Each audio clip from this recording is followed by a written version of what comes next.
जी well आज की class जो है वो बड़ी इम्पोर्टेंट है क्योंकि रिसर्च जो है पूरा का पूरा दारोमदार जो है हमारे सिस्टम का ये रिसर्च पर ही होता है। नई रिसर्च हुई, नया कोई टॉपिक जो है वो कोई नई थ्योरी आई और फिर उसको एजुकेशन में सबसे पहले इम्प्लीमेंटेशन होती है ताकि बच्चों को आने वाले वक्त के लिए तैयार किया जा सके। और उसके बाद दूसरे लिहाज से भी कि इसमें से बहुत ज़्यादा एमसीक्यू जो हैं वो रिसर्च में से आते हैं। तो मैं अपनी स्क्रीन शेयर करने जा रहा हूँ बिला ताखीर, क्योंकि हम पहले ही थोड़े से लेट हो गए। मैं वेट करता रहा किसी को और लिंक पे मैंने क्लिक कर लिया और मैं उधर बैठा रहा। फिर एडमिन से रिक्वेस्ट की तो उन्होंने कहा जी आप इस लिंक को ओपन करें। इसके लिए माजरत खा हूँ मैं। तो बहरहाल इंशाल्लाह हम अपना काम जो है वो पूरा ही करेंगे। तो आज का जो टॉपिक है मैं शेयर करने जा रहा हूँ स्क्रीन। तो इसके मतलब पहले मैं आपसे थोड़ी सी पूछूंगा कि व्हाट इज़ रिसर्च। जी देखें तो ज़रा, A is it systematic clear? way to doubt. जी जी। शाबाश, वेल डन। स्क्रीन नज़र आ रही है मेरी जी? हेलो तलाश करना सर। जी, तलाश करना। जी हमारे साथ एक कैंडिडेट है अतीका रहमान। जी बेटा आप बताएं तो ज़रा व्हाट इज़ रिसर्च। ज़हनी तौर पे तैयार रहिएगा। बाय नेम जो है वो आपसे क्वेश्चन दरमियान में करूँगा ताकि पता चले कि कौन कौन अलर्ट है और कौन जो है वो सेल ऑन करके जो है वो कामों में बिजी हो गया है। जी शाबाश, जल्दी करें। सर्च का बता दें, चलिए what is search. Sir, research is a systematic way systematic way for what? to find the answers of a hypothesis. जी चलें जी, systematic way to find the process the way of hypothesis. तो अब ये नई एक जो है वो टर्म आ गई सामने कि हाइपोथेसिस क्या है, अब इसको समझना पड़ेगा। तो research is a systematic way to find out the solution of certain problems. किसी स्पेसिफिक प्रॉब्लम का सॉल्यूशन ढूंढने के लिए जो है वो रिसर्च की जाती है। और ये सॉल्यूशन जो है वो एजुकेशनल से रिलेटेड अगर हो या प्रॉब्लम जो है वो एजुकेशन से रिलेटेड हो तो उसे क्या कहेंगे? Educational research. तो रिसर्च जैसा कि वर्ड जो है आपको पता है कि री जो है वो एक वर्ड है जो दो किसी भी वर्ड के साथ लगता है तो उसके मीनिंग जो है वो उसको अगेन के मीनिंग में ले जाता है। रिसर्च यानी दोबारा से फाइंड आउट करना। To search again, to inquire something और to collect information about a particular subject या किसी मसले के मतलब। सब्जेक्ट भी हो सकता है, कोई बंदा भी हो सकता है और कोई मसला भी हो सकता है। तो उसके मतलब चीज़ को वेरीफाई करने के लिए या आने वाले प्रॉब्लम का सल्यूशन तलाश करने के लिए एक प्रोसेस है, और वो सिस्टमेटिक प्रोसेस जो है वो पूरा अडॉप्ट करके अगर हम फाइंडिंग्स तक पहुंचते हैं और रिजल्ट ड्रा करते हैं या कंक्लूजन जो है वो ड्रा करते हैं तो इट इज़ कॉल्ड रिसर्च। यानी दो तरीके हैं। मसलन एक तो है कि किसी जगह पे अगर आपने जाना है तो आप घर से पूरा जो है वो प्लान करें कि मैं इतने बजे जो है वो लारी अड्डे पे जाऊंगा, वहाँ से कौन सी बस होगी, टिकट बुक करवाई हुई होगी, सारा कुछ जो होगा। और एक बंदा जो है वो कहेगा कि चलो जाते हैं देख लेंगे कौन सी बस आ गई, जिस पे आ गई उस पे बैठ गया, ना कोई टिकट का हिसाब किताब है ना उसे सीट मिली है। और तो फिर आप देख लें कि कौन सा बंदा जो है वो एक्यूरेट पहुंचेगा और जल्दी पहुंचेगा, अपनी लोकेशन पे भी सही पहुंचेगा और खज्जल ख्वार भी नहीं होगा। तो ऐसे ही सिस्टमेटिक वे से अगर आप मसले का हल तलाश करेंगे तो आप जो है वो अच्छे तरीके से तमाम चीज़ों को सामने रखते हुए आप उस प्रोसेस को अडॉप्ट करेंगे और फिर आप उस सोल्यूशन को पा लेंगे और वो सही सोल्यूशन होगा। सुनी सुनाई बात पे आप जो है वो यकीन नहीं करेंगे, लोगों से राय ज़रूर लेंगे लेकिन फिर मेजॉरिटी की राय जो है उसी को आप प्रेफर करेंगे। Research is a careful consideration of study regarding particular concern और प्रॉब्लम यूजिंग साइंटिफिक मेथड। अब ये साइंटिफिक मेथड का लफ्ज़ बार बार यूज़ होगा तो साइंटिफिक मेथड से मुराद वही सिस्टमेटिक प्रोसीजर है जो आप अडॉप्ट करते हैं। साइंटिफिक मेथड जो है वो आपने बार बार पढ़ा हुआ है, इस पे लंबी चौड़ी हम बात नहीं करेंगे। बस इसको ये ज़हन में रख लें कि इसका मतलब वही सिस्टमेटिक प्रोसेस है जिसकी हमने शुरू में बात की है, जो आपने डिफाइन किया है। If you search research someone, you try to discover facts about it. अगर आप किसी चीज़ के मतलब जो है वो रिसर्च कर रहे हैं, तो इसका मतलब आप उसके मतलब फाइंड आउट कर रहे हैं कुछ फैक्ट्स को। तो आगे जी रिसर्च की टाइप्स हैं कि किसी में आपने फैक्ट्स को फाइंड आउट करना है, किसी में आपने प्रॉब्लम का सल्यूशन देना है, किसी में आपने एक्सपेरिमेंट करना है। तो वो साथ साथ हम टाइप्स जो है उनको डिस्कस करते जाएंगे इंशाल्लाह।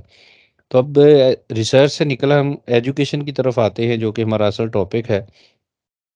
ये systematic collection and analysis of data related to the field of education.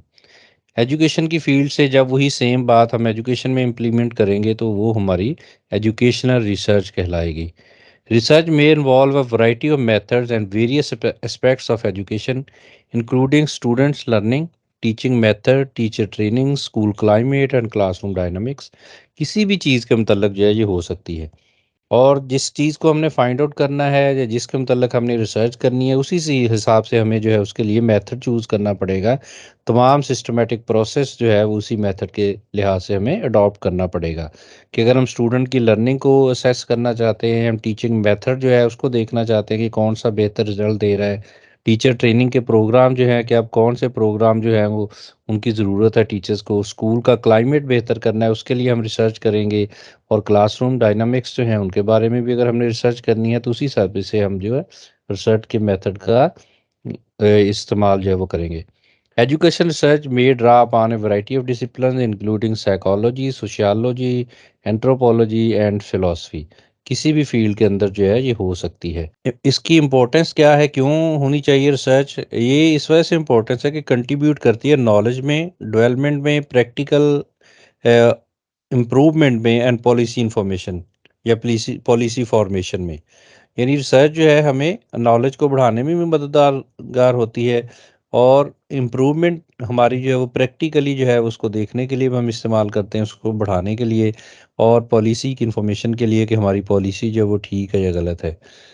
Education can use the research finding to improve their competencies, and educators जो हैं वो अपनी competencies को बढ़ाने के लिए और टीचिंग लर्निंग प्रोसेस को बेहतर बनाने के लिए रिसर्च का इस्तेमाल करते हैं। उन फाइंडिंग्स को सामने रखते हुए अपने वे ऑफ टीचिंग को तब्दील करते हैं, और अपनी competencies जो है उनको इन्हांस करते हैं।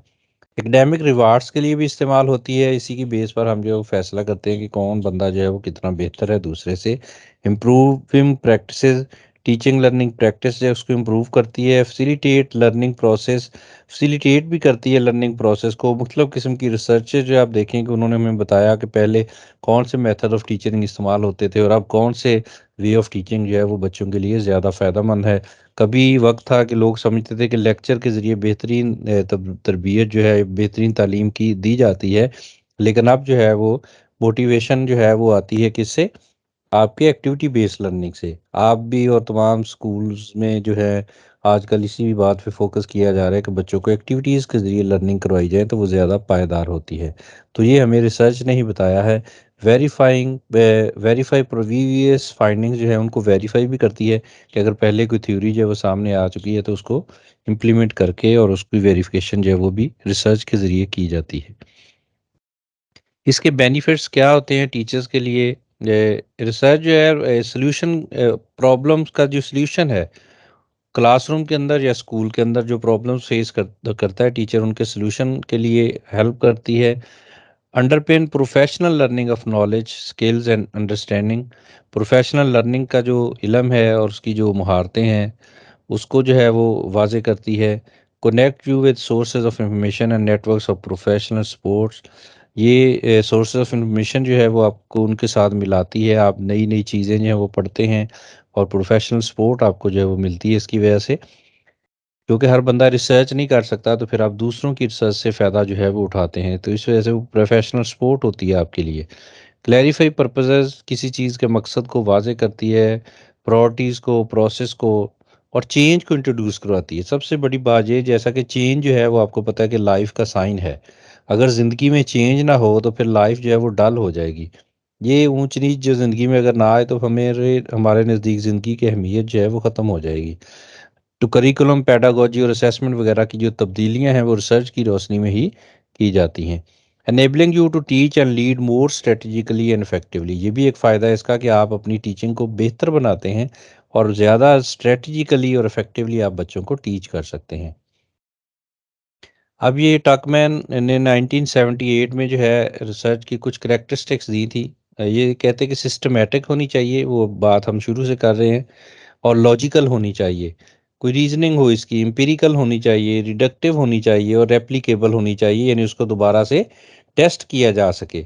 इम्पीरियल इन नेचर होनी चाहिए कि वो यूनिक हो और दूसरे पता चले कि इस बंदे ने रिसर्च से काम किया और इस बंदे ने सिंपली ये काम जो है वो किया है या किसी को कॉपी किया है।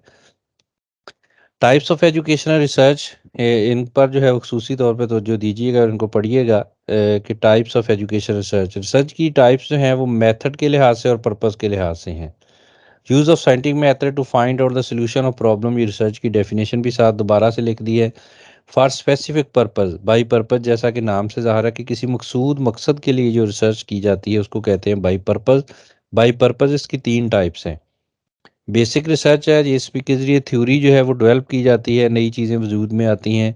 अप्लाइड रिसर्च में वो थ्योरी जो है, जो नई थ्योरी वजूद में आती है उसको टेस्ट किया जाता है, इम्प्लीमेंट किया जाता है उसको। और जो एक्शन रिसर्च है ये क्लासरूम के लेवल पर और स्कूल के लेवल पर इंडिविजुअल टीचर जो है वो कर सकता है। और ये फौरी तौर पर, यानी जो रिसर्च क्लासरूम के अंदर की जाती है, कोई प्रॉब्लम सामने आया या स्कूल के अंदर की जाती है, तो it is called action research, जैसा कि नाम से ही ज़ाहिर है कि फौरी तौर पर एक्शन जो है इसमें लिया जाता है। तो याद रखने की बात इसमें जो सबसे अहम है वो यही है कि रिसर्च की दो टाइप्स हैं, बाई पर्पस और बाई मेथड, और आगे उनकी तीन तीन सब टाइप्स हैं। बाई पर्पस की टाइप्स बेसिक, अप्लाइड और एक्शन है, और by method way of conduct के लिहाज से रिसर्च जो है हिस्टोरिकल रिसर्च हो सकती है, डिस्क्रिप्टिव हो सकती है और एक्सपेरिमेंटल हो सकती है। इनमें जो एमसीक्यू बनता है वो ऐसे ही बनता है कि डिस्क्रिप्टिव रिसर्च जो है बिलोंग्स टू, या बाई मेथड जो है उनमें तीन दे देंगे आपको, वो कहेंगे कि कौन सी चीज़ है वो बाई मेथड रिसर्च में फॉल नहीं करती। तीन ये दे देंगे और एक जो है उनमें से दे देंगे बाई पर्पस वाली में से। तो इस तरीके से एमसीक्यू जो है वो इस पे बन जाता है। हिस्टोरिकल रिसर्च जो है to investigate the past events, past events को देखने के लिए कौन सी रिसर्च की जाती है। नीचे चार ऑप्शन होंगे तो आप चूज़ करेंगे हिस्टोरिकल रिसर्च को। इस तरीके से प्रेजेंट इवेंट्स जो हैं या करंट सिचुएशन जो है उसको मॉनिटर करने, उसको रिसर्च करने के लिए रिसर्च, उसके लिए डिस्क्रिप्टिव या बयानिया तहकीक होती है। और फ्यूचर के इवेंट्स को देखने के लिए एक्सपेरिमेंट रिसर्च होती है, जो कि जिसमें ग्रुप्स बनते हैं स्टडी के, और उसको आगे हम डिस्कस करते हैं डिटेल में। और या फिर ये क्लिनिकल लैब्स के अंदर जो है रिसर्च जो है ये होती है। अब इसकी थोड़ी सी जो है वजाहत के लिए ये एक स्लाइड जो है इसको पढ़िएगा ज़रा, कि ये वही एकेडमिक रिसर्च अप्रोच है usually done in laboratory, basic research जो है, और उसके बाद थ्योरी जो है वो वजूद में आती है। और उसके बाद अप्लाइड रिसर्च जो है या फील्ड रिसर्च भी इसको कहा जाता है। ये फिर जो है उस थ्योरी को अप्लाई करने के लिए, नाम से ही ज़ाहिर हो रहा है। मसलन आप ले लें कि पियाजे की मेंटल कॉग्निटिव डेवलपमेंट की थ्योरी है। आपने उसको देखा कि उसने कहा जी ये सेंसरी मोटर स्टेज है, उसके बाद जो है वो प्री ऑपरेशनल स्टेज है, ऑपरेशनल स्टेज है। ये 5 स्टेजेज़ उसने जो है उम्र के लिहाज से बच्चों की जो है वो दी हैं। 0 से 2 ईयर, 2 से 5 ईयर, 5 से 11 ईयर्स, 11 से 15 और फिर एडल्ट्स जो हैं। तो उसने कहा कि ये जो है वो अपने-अपने दौर के अंदर मुख्तलिफ चीज़ें सीखते हैं। उसने एक लंबी चौड़ी रिसर्च के बाद जो है वो उसको अप्लाई किया और थ्योरी जो है वो अपनी पेश की। अब उस थ्योरी की इम्प्लीमेंटेशन ये है कि क्लासरूम के लेवल पे हम उसको चेक कर सकते हैं और उसके हिसाब से बच्चों का सिलेबस जो है करिकुलम डिज़ाइन कर सकते हैं। और उसके लिए हमें वो मदद देती है कि कौन-कौन सी चीज़ें हम किस लेवल पर पढ़ाएँ तो बच्चे जो उसमें ज़्यादा अच्छे तरीके से परफ़ॉर्म कर सकते हैं। तो बेसिक रिसर्च ने वो थ्योरी डेवलप की है और अप्लाइड रिसर्च ने उसको स्कूल के अंदर अप्लाई किया है। तो action research is a philosophy and methodology of research generally applied in the social sciences. ये जनरली सोशल साइंसेज़ के अंदर अप्लाई होती है और एजुकेशन भी बिलॉन्ग करती है इसी के अंदर से। It seek transformative change through the simultaneous process of taking action और डूइंग रिसर्च। ये एक यानी कि सिस्टमैटिक प्रोसेस के ज़रिए एक्शन लेना और रिसर्च जो है वो करना, ये एक्शन रिसर्च कहलाता है। यूजुअली कंडक्ट इन क्लासरूम और स्कूल, स्कूल या क्लासरूम के अंदर जो है ये कंडक्ट की जाती है। ये यहाँ पे वही बेसिक अप्रोच की जो है मिसालें दी गई हैं, नीचे देखें। लर्निंग थ्योरीज की प्याजे स्टेजेस ऑफ मेंटल डेवलपमेंट है, कंस्ट्रक्टिविज्म है, और गार्डनर मल्टीपल इंटेलिजेंस की जो थ्योरी है, ये सारी बेसिक रिसर्च के नतीजे में जो है वजूद में आई है। और जो अप्लाइड रिसर्च है, इसके अंदर collective analysis of data to examine the usefulness of theory, जैसे कि मैंने अभी बताया कि वो थ्योरी कितनी यूजफुल है सॉल्विंग प्रैक्टिकल एजुकेशनल प्रॉब्लम्स के लिए। इसकी developing a 7 grade social studies curriculum around a problem solving approach to learn. अब प्रॉब्लम सॉल्विंग अप्रोच जो है वो थ्योरी सामने आई कि किस तरीके से बच्चे को प्रॉब्लम देकर सॉल्व कराना, तो उसको सामने रखते हुए सोशल स्टडी का 7वीं का सिलेबस जो है वो डिज़ाइन करना। तो ये फिर इसके अप्लाइड रिसर्च की मिसाल में जो है वो आ जाएगा। Accommodating varied learning styles when teaching lesson in modern literature. Modern literature में टीचिंग लेसन जो है उसको वेरीड लर्निंग स्टाइल से पढ़ाने का तरीका जो है वो भी अप्लाइड रिसर्च के ज़िम्मे में आएगा। मुख्तलिफ लेसन, मुख्तलिफ तरीके हैं पढ़ाने के, तो अब मॉडर्न लिटरेचर को पढ़ाने के लिए कौन सा तरीका आप इस्तेमाल करते हैं, तो वो फिर अप्लाइड अप्रोच में आता है। Comparison of basic and applied research.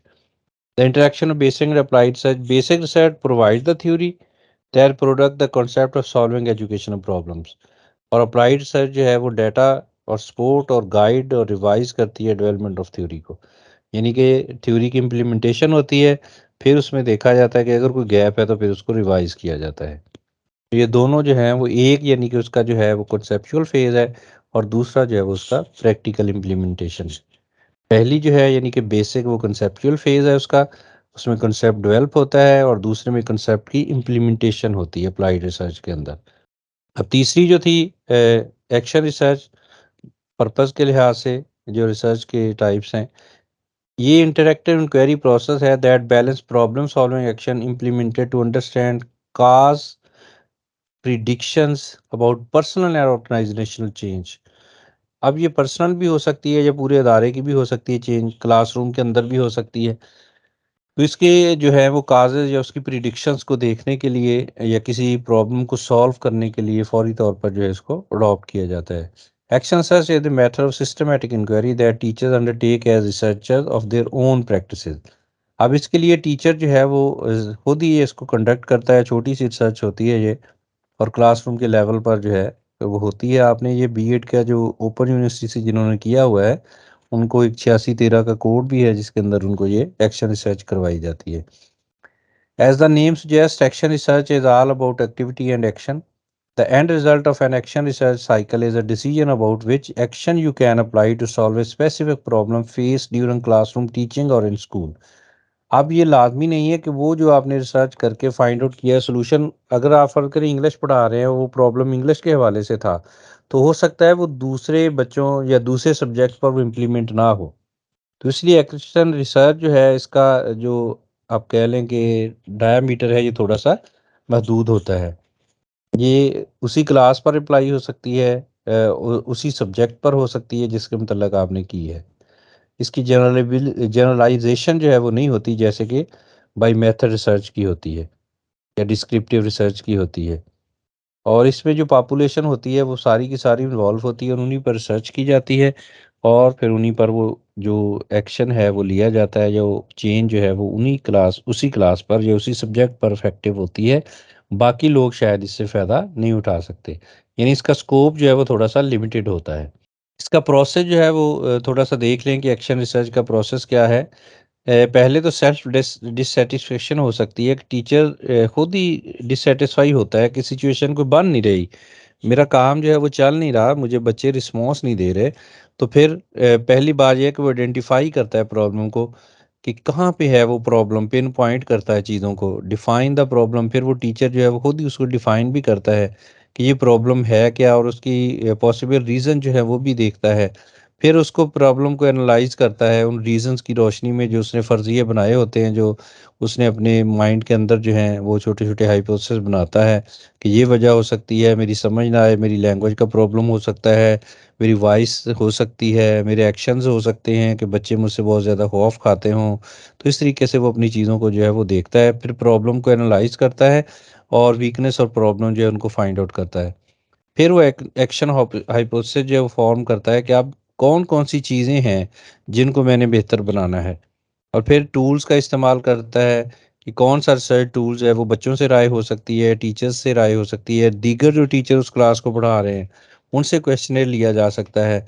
Action program, the teacher work out the experiment, फिर वो एक्सपेरिमेंट करता है, जो चेंजेस उसको सजेस्ट की जाती हैं टूल्स के इस्तेमाल के बाद, बच्चे कुछ कहते हैं या उनके पेरेंट्स या जो उनके पीयर टीचर्स हैं वो कहते हैं कि हमारे तो बच्चे बड़ा अच्छा रिजल्ट दे रहे हैं, आपके सब्जेक्ट में क्यों नहीं दे रहे।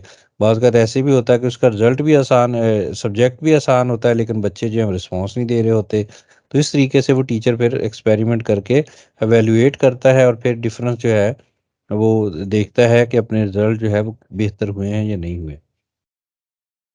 इसके लिए प्रॉब्लम के सोर्सेज क्या हो सकते हैं? स्कूल से अंदर ही क्लासरूम हो सकती है, टीचर की सेल्फ एवेल्युएशन, यानी कि आपको कहाँ से वो प्रॉब्लम एक्शन रिसर्च के लिए मिल सकता है। स्टाफ की मीटिंग के दौरान सामने आ सकता है। बस स्टाफ में लोग बातें कर रहे थे कि फ़लाँ बच्चा बड़ा अच्छा रिस्पॉन्स दे रहा है, लेकिन आप कहते हैं वो तो बिल्कुल डल बच्चा है।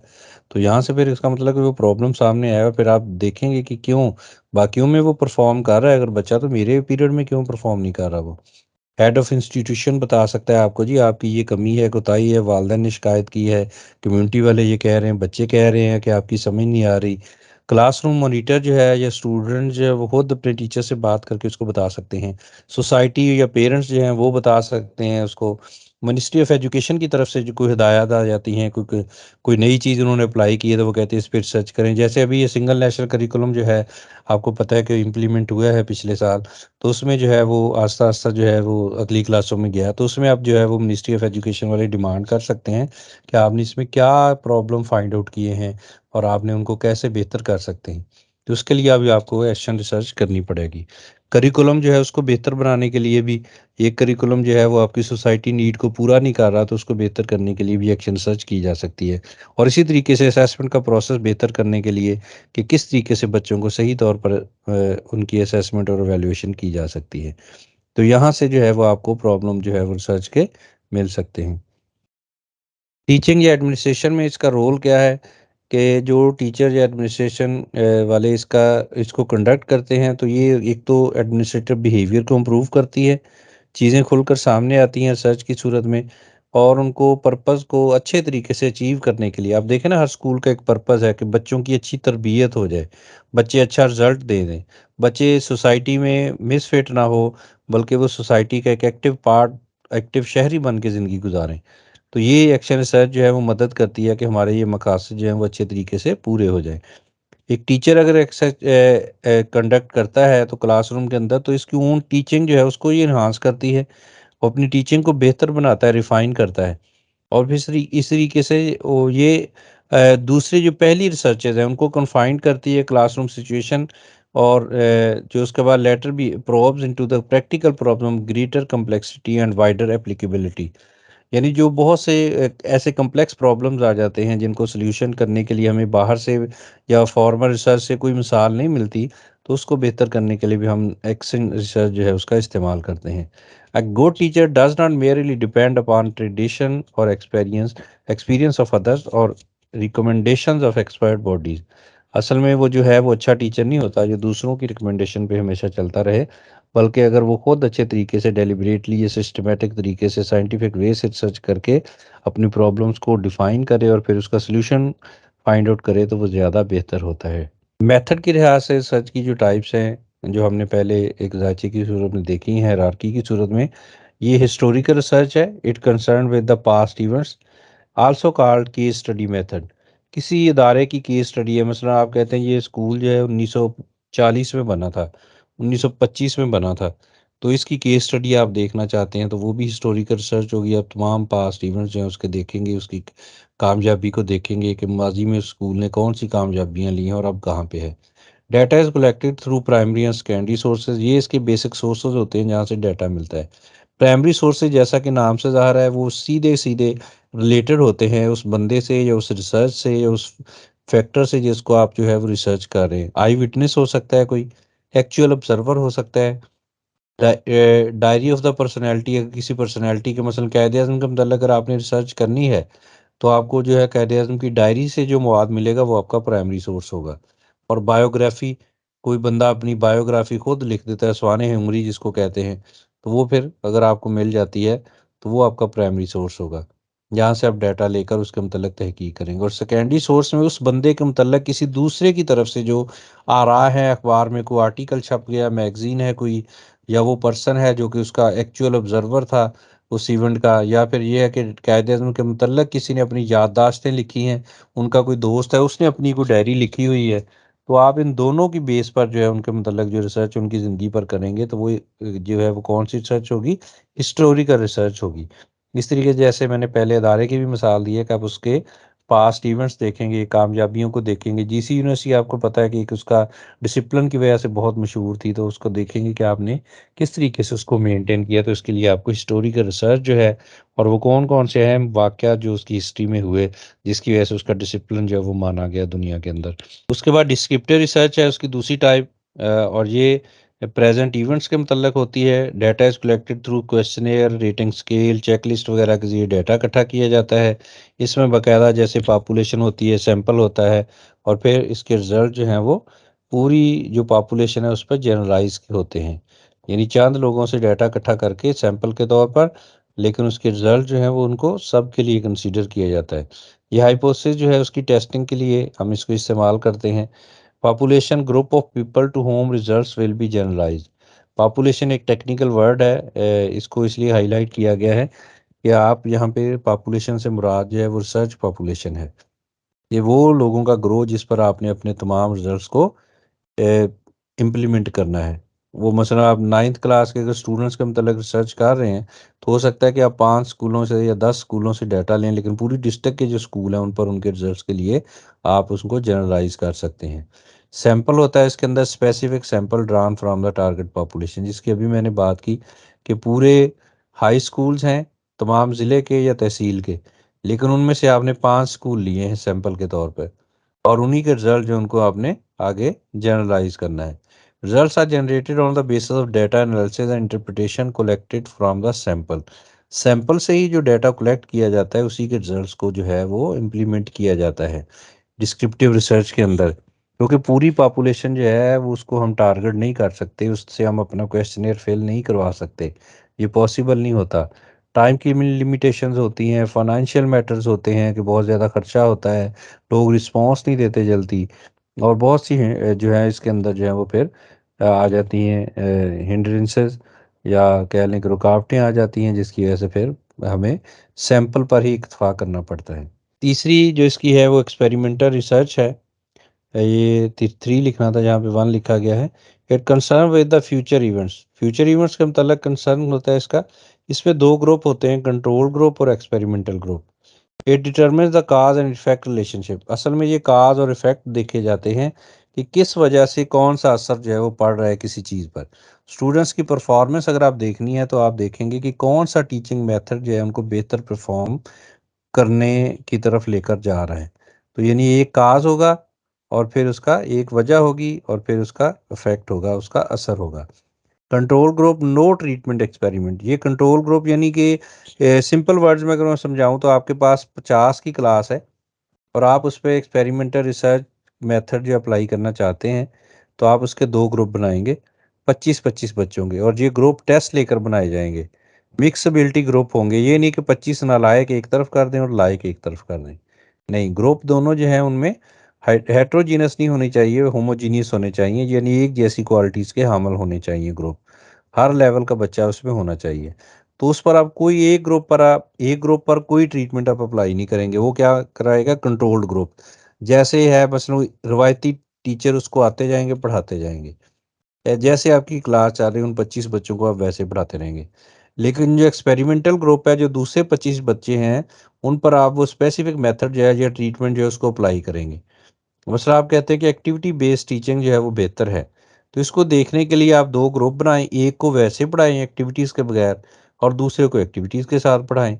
अब दोनों का जो रिज़ल्ट होगा उनमें कोरिलेशन देखें, उन दोनों ग्रुप्स की परफॉर्मेंस में। एक ही टेस्ट लें दोनों से, और फिर अगर एक्टिविटी बेस्ड ग्रुप की जो है परफॉर्मेंस बेहतर होगी, तो आपकी ये एक्सपेरिमेंटल रिसर्च ने साबित किया कि आपकी जो ट्रीटमेंट है, अगर आप सारे ग्रुप को ही इस तरीके से पढ़ाएँ एक्टिविटी की वजह से, तो रिज़ल्ट बेहतर हो जाएँगे।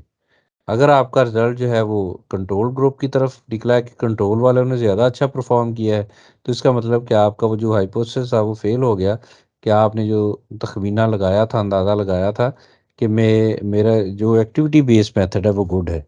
जी, अब थोड़ी देर के लिए हम रोक के क्वेश्चन की तरफ जा रहे हैं। आपने वैसे तो बोलना नहीं है जी। या कोई है आप में से, हैंड रेज करें तो, जो पहले जवाब देना चाहेगा।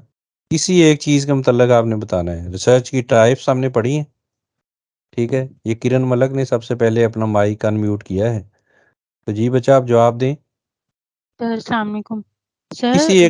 किसी एक जो है उसको डिफाइन कर दें आप जी। अच्छा सर, पहले मैं डिफाइन कर देती हूँ। हाँ जी, हाँ जी। जैसे दो तरह की रिसर्चेस में जो हमारी बेसिक रिसर्च है वो रिसर्च जो कि हम बेसिकली कोई थ्योरी डेवलप करना चाहते हैं किसी भी प्रॉब्लम के हवाले से। हाँ और जी, उस सही है। यानी कि जो बाय उसको क्या पर्पस कहते हैं? के तीन टाइप्स हैं, बेसिक रिसर्च, हाँ जी, अप्लाइड ठीक है। रिसर्च। बाई पर्पस, ठीक है जी, वेल डन। जी आप अच्छा बताएं, आप क्या पूछना चाह रहे थे? सर, ये जो हम रिसर्चर्स एक तो रिसर्च करते हैं, ये जो सारे रिसर्च है ये स्कूल के हवाले से। जो हम एमफिल पे रिसर्च कर एमफिल में हम जो रिसर्च करते हैं वो इनमें से कोई भी रिसर्च हो सकती है। जी, वो डिस्क्रिप्टिव हो सकती है, वो बाई मेथड जो है वो चूज़ की जाती है, ठीक है। पहली जो आपको हमने बात की बाई पर्पस ना, वो जो यानी समझ लें कि साइकोलॉजिस्ट होते हैं, जो बड़े बड़े एजुकेशनिस्ट होते हैं, जो फिलोसफर्स होते हैं, वो रिसर्च करके थ्योरी डेवलप करते हैं। और वो जो हो रही होती है वो बाई मेथड के लिहाज से हम कर रहे होते हैं। आप अगर हिस्टोरिकल रिसर्च कर रहे हैं किसी चीज़ के मतलब, तो वो कर रहे होते हैं आप। डिस्क्रिप्टिव रिसर्च मोस्टली हमारे कंट्री के अंदर होती है। एक्सपेरिमेंटल रिसर्च भी कम होती है, क्योंकि एक्सपेरिमेंटल रिसर्च जो है ना, उस थोड़ी सी टफ इसलिए होती है कि उसमें आपको पूरा टाइम देना पड़ता है, ऑब्जर्वर भी छोड़ने पड़ते हैं। फिर ये भी होता है कि जैसे अभी हमने कहा कि कंट्रोल और एक्सपेरिमेंटल ग्रुप है, तो ये तो नहीं हो सकता कि एक क्लास जो है वो डेली हो रही है और दूसरी कभी हो रही कभी नहीं हो रही, तो फिर हम उनका कोरिलेशन जो है वो रिजल्ट सही नहीं आएंगे। तो इसलिए थोड़ी सी टफ होती है। सबसे ज़्यादा जो डिस्क्रिप्टिव रिसर्च है ना, बयानिया तहकीक, वो की जाती है, जिसमें क्वेश्चनियर फिल करके लोगों की राय लेते हैं और फिर उसकी बिना पे कंक्लूजन को ड्रा करते हैं। हिस्टोरिकल रिसर्च में, जैसा कि हिस्ट्री से आपको पता है कि बहुत से कम लोग जो होते हैं जो उसमें इंटरेस्ट रखते हैं। हमारे ख़ास तौर पर हमारे कंट्री के अंदर तो हिस्ट्री जो है वो पढ़ी जाती है और इसको बर्डन समझा जाता है कि चीज़ों को कैसे याद करें जी, पुरानी चीज़ों को हम क्यों बार बार पढ़ते हैं। तो ये इस तरह की माइंडसेट बना हुआ है, तो टीचर भी उसी लिहाज से पढ़ाते हैं। तो हिस्टोरिकल रिसर्च जो है वो भी कम की जाती है। सबसे ज़्यादा डिस्क्रिप्टिव रिसर्च होती है, जो यूनिवर्सिटी लेवल पर या डॉक्टरल स्टडी के लिए या एमफिल के लिए या मास्टर के लिए अंदर आप थीसिस करते हैं, वो बाई मेथड रिसर्च में से होते हैं। एक्शन रिसर्च जो है वो टीचर करता है अपनी क्लास के अंदर, या हेड टीचर अपने स्कूल के अंदर। जी कंवल नज़ीर हैं जी इनके साथ। आप करें जी अपना माइक अनम्यूट। जी जी सर। सुन रहे हैं आप मुझे? अच्छा जी, अनसा कंवल चलें, ठीक है, आप भी आप कर लें जी। जी बेटा आप बताएं ज़रा। तो क्या बताऊं? एक्शन रिसर्च जो है, इसका बेसिक पर्पस क्या है? आलिया लियाकत हैं जी। ये खदीजा ने अपना माइक ऑन किया जी। हाँ जी बताएं। थोड़ा माइक करीब करें, आपकी आवाज़ कम आ रही है। एक्शन रिसर्च सर, एक उस्ताद जो है वो अपनी तदरीसी जो महारतों में बेहतरी लाने के लिए अमली तहकीक का इस्तेमाल करता है। फॉर एग्जांपल, जी जी। अगर स्कूल का प्रिंसिपल है वो अपने इंतजामी तरीक़ेकार को बेहतर बनाने के लिए तहकीक करेगा। चलें, वेल डन जी, वेरी गुड, ठीक है, बिल्कुल कॉन्सेप्ट क्लियर है आपका। एक और सवाल जो है आखिरी, उसके बाद नेक्स्ट हम शुरू करेंगे पार्ट। ये कौन से दो ग्रुप होते हैं एक्सपेरिमेंटल रिसर्च के अंदर, उनके नाम क्या हैं? ग्रुप्स के नाम बता दें। एक्सपेरिमेंटल रिसर्च के अंदर दो ग्रुप हम बनाते हैं। ये आपने नहीं बताना, जिन्होंने पहले जवाब दिया है। ये आलिया लियाकत है हमारे साथ, आप बताएं बेटा ज़रा। हमारा साइफ है, अनम्यूट करें जल्दी से अपना माइक। बाय पर्पस है और बाय मेथड है। जी अरफा मलक ने माइक अनम्यूट किया जी, बताएं जी ज़रा। सर बाय पर्पस है और बाय मेथड। नहीं सॉरी, सवाल को सुने ज़रा। एक्सपेरिमेंटल रिसर्च की बात कर रहा हूँ, उसके अंदर दो ग्रुप बनाए जाते हैं। एक को ट्रीटमेंट दी जाती है और एक जो है वो वैसे ही रखा जाता है। तो उन दो सर वो ग्रुप्स के एक नाम बताने। पेप्टिड है सर और एक एक कंट्रोल ग्रुप। एक्सपेरिमेंटल है। एक एक्सपेरिमेंटल और एक कंट्रोल है जी, जिसको ट्रीटमेंट दी जाती है, जिस पर एक्सपेरिमेंट अप्लाई किया जाता है। ये असल में यही खास छोटी छोटी चीज़ें हैं जो एमसीक्यूज में आती हैं फिर पेपर्स के अंदर ना, कि जिसको ट्रीटमेंट दी जाती है उसको टेक्निकल लैंग्वेज में या रिसर्च की लैंग्वेज में क्या कहा जाता है। ठीक है जी।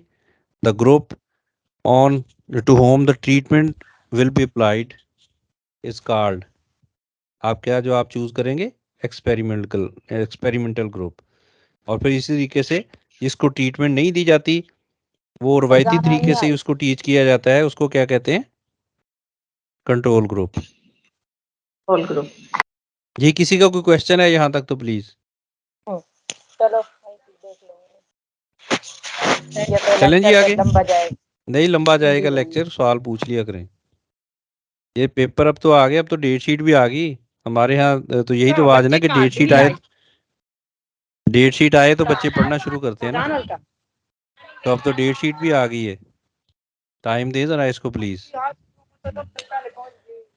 जी। एजुकेशन, ये माइक ऑफ करें जी, म्यूट कर लें सारे, सारे म्यूट हो जाए।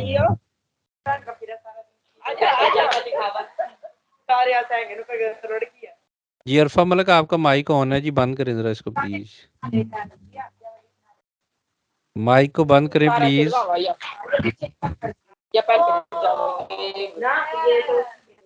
मेरे पास असल में कंट्रोल नहीं है, वरना मैं ऑफ कर। आप साहब आप सुन रहे हैं मुझे?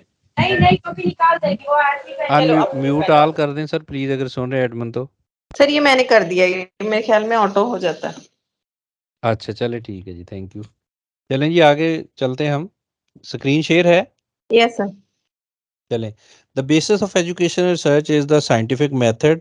साइंटिफिक मेथड असल में क्या है कि डायरेक्ट क्वेश्चन जो है, ये manipulation of variables, systematically find information about the teaching and learning process.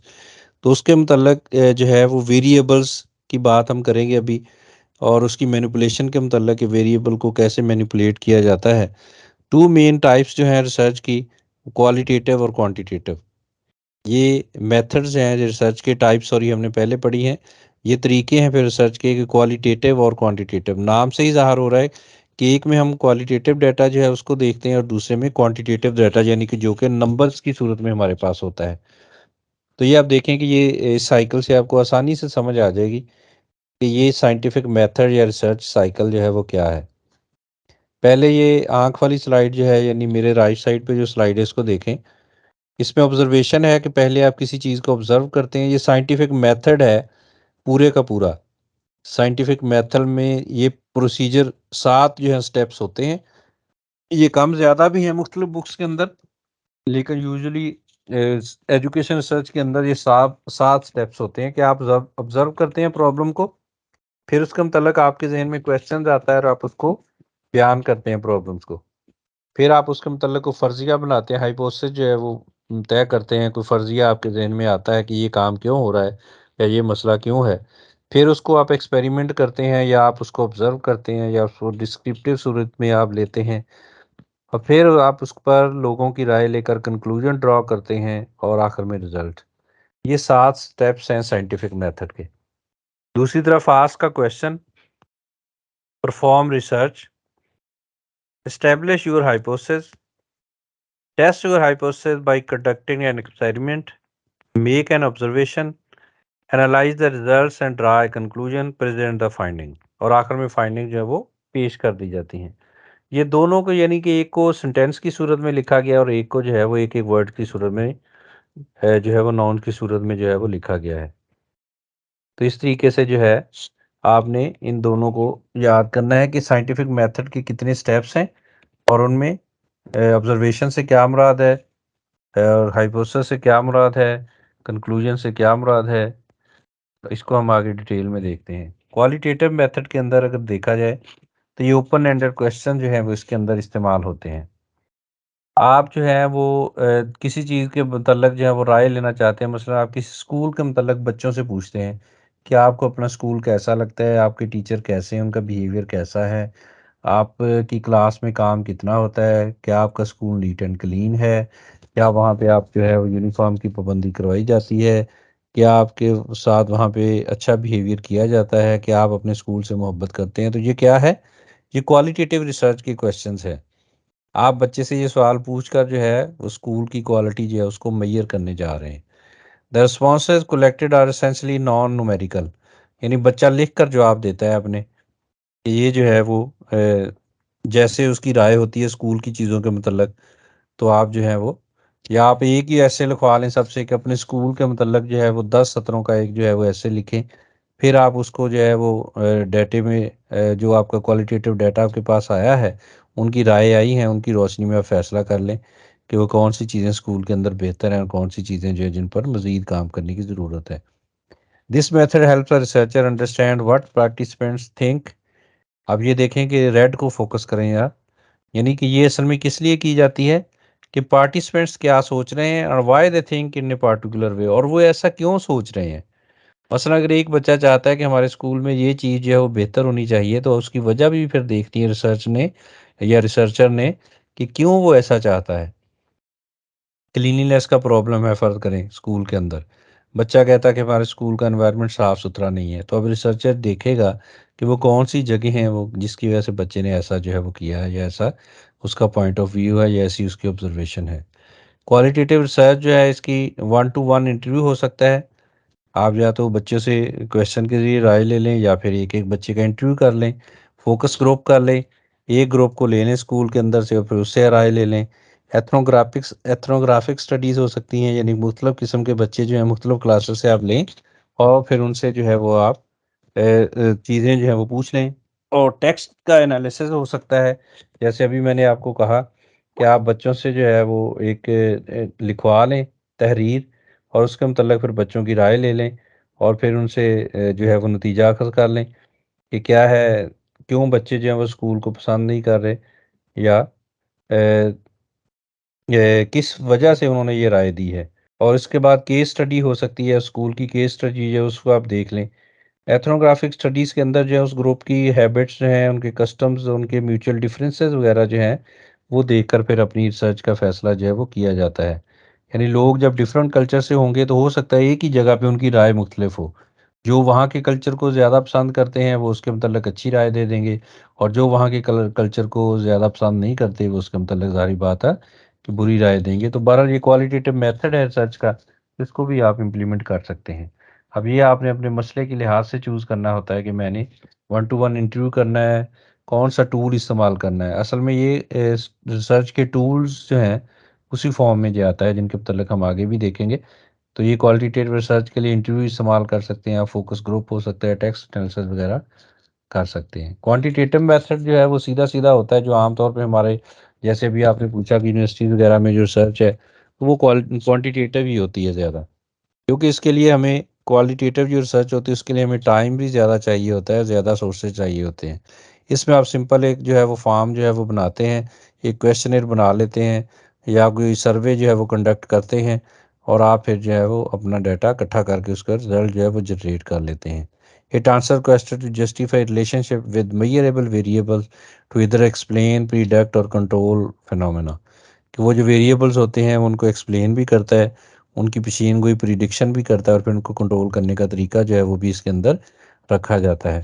इसके अंदर सर्वे की रिसर्च हो सकती है, ये यूजुअली सर्वे होते हैं मतलब प्रोडक्ट्स के बारे में हो सकते हैं, स्कूल के बारे में हो सकते हैं, या डिस्क्रिप्टिव रिसर्च जो है वो हो सकती है, कोरिलेशन रिसर्च हो सकती है, जैसे एक्सपेरिमेंटल रिसर्च है कि जिसमें 2 ग्रुप्स का कोरिलेशन आपस में फाइंड आउट किया जाता है टेस्ट लेने के बाद। गुड रिसर्च जो है उसकी क्वालिटीज़ क्या होती हैं, वैलिड होनी चाहिए, यानी लॉजिकली डिमांडिंग हो और इम्पार्शियल हो, एक्यूरेट होनी चाहिए, एरर फ्री होनी चाहिए, और रिलायबल होनी चाहिए कि दूसरे लोग भी अगर जो है वो देखें उसको तो सेम रिजल्ट जो है वो कम से कम प्रोड्यूस हों, या कम से कम थोड़े बहुत मिलते जुलते हों। टाइमली होनी चाहिए, ये नहीं कि बहुत लंबी अगर आप रिसर्च ले जाते हैं तो जो पार्टिसिपेंट्स होते हैं वो फिर फेड अप हो जाते हैं, बोर हो जाते हैं। छोटे से छोटा क्वेश्चनेयर और कम से कम जो है वो सवालों के साथ जो आपकी रिसर्च का अहाता कर ले, तो वो टाइमली फिर आप उसको जो है वो कर सकते हैं। टाइमली के लिहाज से दोनों तरीके से है कि जिसको आपने इन्वॉल्व करना है उसका भी टाइम कम लगेगा और आप भी अपना काम मुकम्मल कर सकेंगे। ये बाज़ का जो है वो थीसिस वगैरह लेट लोगों की इसी वजह से होते हैं कि वो बहुत ज़्यादा लेंथी ले जाते हैं चीज़ों को, तो वो फिर टाइमली कंप्लीट नहीं करते, फिर एक्सटेंशन वगैरह और फिर दोबारा फ़ीस देना पड़ती है उनको।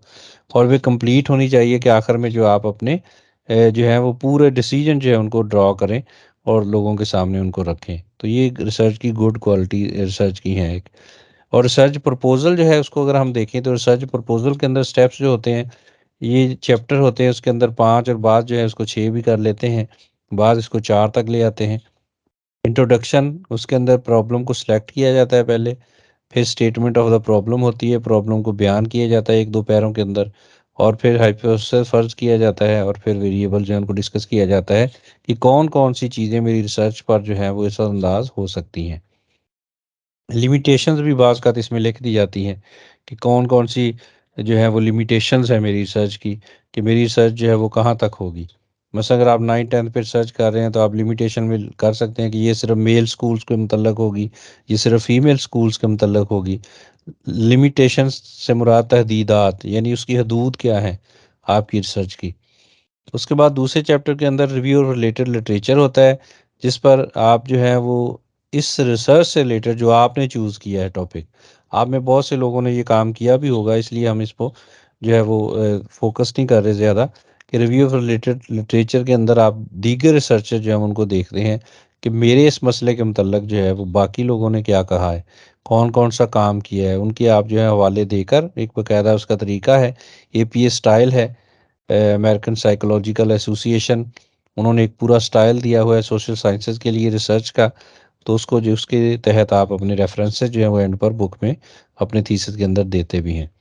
तो ये दूसरा चैप्टर होता है। तीसरे चैप्टर के अंदर रिसर्च मेथोडोलॉजी, ये 1-2 पेज का चैप्टर होता है जिसमें आप टाइप्स लिखते हैं रिसर्च की कि कौन सी है, मैंने क्वालिटेटिव ली है, क्वांटिटेटिव ली है, डिस्क्रिप्टिव है, हिस्टोरिकल है, एक्सपेरिमेंटल है, पॉपुलेशन क्या है मेरी, सैम्पलिंग क्या होगी और कौन सा तरीकाकार अडॉप्ट किया जाएगा सैंपल को चूज़ करने के लिए, और रिसर्च टूल जो है वो कौन सा होगा, method for data collection and data analysis, data कैसे कलेक्ट किया जाएगा, डाक के ज़रिए लेंगे, इंटरनेट के ज़रिए लेंगे या पर्सनल जाएंगे, और डाटा का एनालिसिस कैसे किया जाएगा, यानी स्टैटिस्टिकल एनालिसिस है इससे मुराद, यानी स्टैट का कौन सा फार्मूला अप्लाई करके आप अपने क्वांटिटेटिव डाटे को क्वालिटेटिव में तब्दील करेंगे और उसकी बिना पर रिजल्ट जनरेट करेंगे। ये तीसरे चैप्टर के अंदर पूरी वजाहत जो है वो की जाती है। ये आमतौर पर जब आप रिसर्च के लिए लिखते हैं अपना रिसर्च प्रपोजल, तो आपका तीसरे चैप्टर को देखकर यूनिवर्सिटी जो है वो वेटेज देती हैं आपकी रिसर्च को कि इसके अंदर जो है इस बच्चे ने क्या लिखा है। ये स्टेप्स जो हैं, डाटा इंटरप्रिटेशन है अगला। ये मैंने कहा कि कम ज़्यादा भी हैं, किसी किताब के अंदर आपको 4 मिलेंगे और किसी के अंदर 6 या 7 भी मिल जाते हैं। उन्होंने कुछ चीज़ें जो हैं वो अलग-अलग की हुई हैं। डाटा इंटरप्रिटेशन यानी डाटा जो है जब आपके पास आ गया, आपने एनालिसिस कर लिया, तो फिर आपने उसको इंटरप्रेट करना है सेंटेंसेस की सूरत में, और फिर रिजल्ट जो है जनरेट करने, और आखिर में पूरी रिपोर्ट जो है वो आपने लिखनी है और कंक्लूजन जो है वो ड्रा करना है। अब हम थोड़ी सी टेक्निकल चीज़ें हैं जो है इनको देखिएगा, जिन पर जो है वो बहुत से MCQs बनते हैं। हाइपोथेसिस क्या होता है, इट ट्राइज टू प्रिडिक्शन है असल में, ये एक फर्जिया होता है, एक जो है अंदाज़ा होता है, एक तखमीना होता है, to determine the outcome of your experiment, जो आपकी रिसर्च या एक्सपेरिमेंट का आउटकम आपको पहले बताता है, फिर before the experiment is done, यानी उससे पहले कि एक्सपेरिमेंट किया जाए उससे पहले ही आपको जो है ये बताता है, और आप सोच लेते हैं कि हो सकता है कि ये रिजल्ट इस वजह से ख़राब हो रहे हैं, यानी आप फर्जिया तखमीना लगाते हैं ना आप। अब मसलन दूर जो है वो कहीं आपको नज़र आ रहा है कि लोग इकट्ठे हुए हैं, तो आप तखमीना लगाते हैं, कोई कहता है जी वहाँ पे कोई एक्सीडेंट हो गया है, कोई कहता है कि शायद कोई शादी हो गई है, कोई कहता है कि फौतगी शायद हो गई है, तो ये तखमीने हैं। ऐसे ही रिजल्ट के मुतल्लिक़ आप तखमीना लगाते हैं कि आप कहते हैं कि ये सर क्लास का रिजल्ट अच्छा नहीं है, तो कोई कहेगा कि टीचर सही नहीं है, कोई कहेगा जी आपका जो है वो सिलेबस बच्चों की पहुँच से दूर है, बहुत मुश्किल है, कोई कहेगा कि जी बच्चे रेगुलर नहीं है इस क्लास के, इस वजह से इसका रिजल्ट अच्छा नहीं है। तो ये क्या है सारे, ये हाइपोथेसिस हैं। टेंटेटिव सजेशन और प्रोविजनल गेस होता है ये। Statement temporarily accepted as true, ये मुख्तलिफ स्टेटमेंट इस वजह से लिखी हो जाती हैं कि ये 3-4 चीज़ें हैं। मसलन आपसे अगर पूछा जाता है कि statement temporarily accept as true is called, तो आप फिर नीचे से हाइपोथेसिस चूज़ करेंगे। वेरिएबल्स लिखा हो सकता है, रिसर्च लिखा हो सकता है, या कुछ और वर्ड हो सकते हैं। तो ये सारे जो है असल में ये आपके समझ लें कि MCQs हैं, और इनके अलावा भी आपको बहुत से मिल जाएंगे जब आप चीज़ों को गूगल करेंगे या आप इनको जो है वो अपनी बुक में देखेंगे तो। यहाँ पे चूंकि टाइम के लिहाज से, लेकिन आपको मेजर आपका फोकस यहाँ पे हाइपोथेसिस है कि आप इसको समझे और इसके मतलब जो है फिर खुद से भी पढ़ें। कल का जो टेस्ट है वो इंशाल्लाह थोड़ा सा टेक्निकल होगा और उसमें आप देखेंगे कि आपको जो है वो थोड़ा सा सोच समझ के जो है वो जवाब देना पड़ेंगे। There are 3 major types. Directional hypothesis, it indicates the direction for probable results. ये क्लियर कट डायरेक्शन देता है। नॉन डायरेक्शनल हाइपोथेसिस जो है ये डिफरेंसेस तो बयान करता है लेकिन डायरेक्शन नहीं देता। और नल हाइपोथेसिस जो है नो इंडिकेशन ऑफ डिफरेंस और नो रिजल्ट, कि किस तरफ होंगे। मसला ये कहता है कि डायरेक्शनल हाइपोथेसिस में देखें कि वो कहता है कि ग्रुप ए जो है ग्रुप बी से बेहतर परफॉर्म करेगा क्योंकि उसका जो है वो उसको पढ़ाने का स्टाइल जो है वो बेहतर है।